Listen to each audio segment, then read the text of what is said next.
on my way to the theater. I'm gonna watch, what is it? Happy Time Murders. Murder? Happy Time Killing? Whatever. Puppets killing puppets. Rated R. It's gonna be pretty funny. Looking forward to it. Here I go. Looking so fresh, I'm feeling so fresh, so In the old days. And now, we're proud to present the new Stephanie, I need your help. Are you okay? I'm fine, but I do need just a simple favor. Can you come over? Yeah. I just hit record.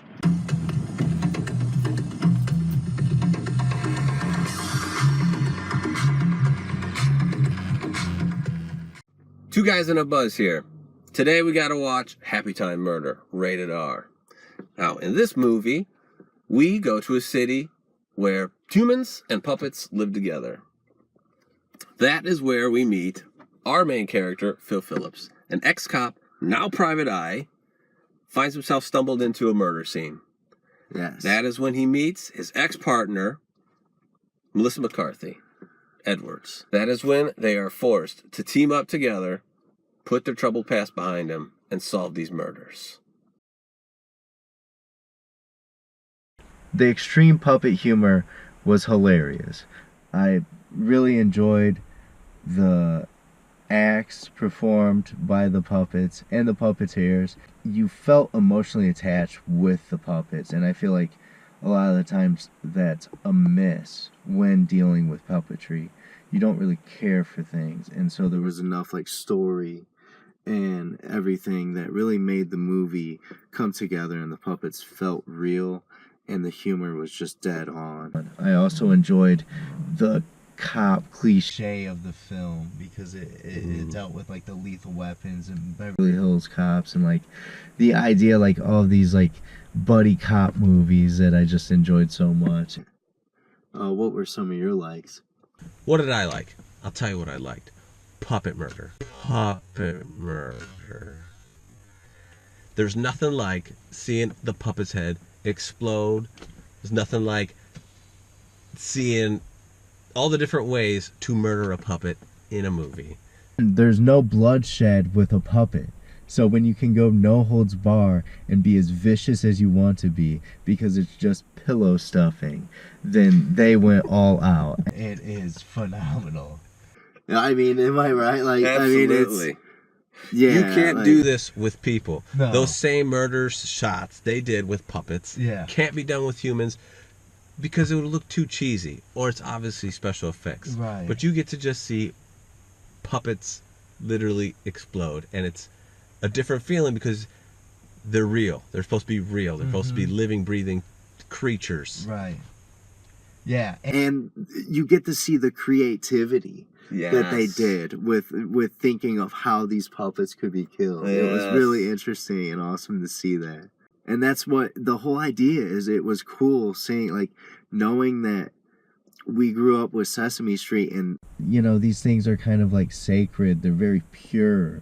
And at the same time in this movie they're very unpure. Very unpure. And it's just it's kind of jarring because you're like, what? Like, they shouldn't be acting this way. Yeah. Absolutely. You know? Absolutely. My dislike was the feeling with the mistreatment of the puppets in the movie. It felt as close to like talking about racism in a movie you can get with puppets. As that's not a bad thing, what it did for me was it took me out of the movie and made me think of other things in society going on currently. So it took me out of the movie, and I had to get myself back in the movie several times. That was just breaking that illusion of the movie itself was my down. That was my con. Right. And I didn't mind it. I didn't mind it. I understood if that's where they're coming from. It makes total sense, and they did a good job of it. But I like to get lost in a movie. Yeah, my dislike would have to be how I felt there were too many parallels with Roger Rabbit. I felt going in that this was going to be a type of Roger Rabbit film.